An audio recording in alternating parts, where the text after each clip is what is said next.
кәф әрпінің шығу орны ол тілдің соңғы жағы таңдайдың соңғы жағына тию арқылы шығады.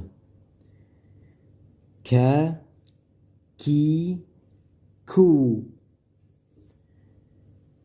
Кәм, кум, кун, кәй, бәк, ру.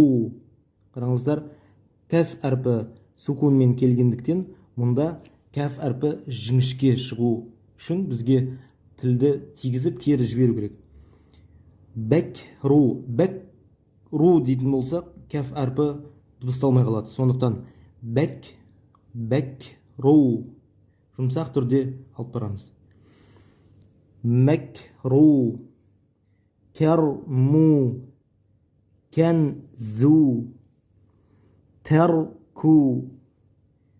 كتب يكتب ترك يترك كتبتم أمرك أمرتك كنت ممكن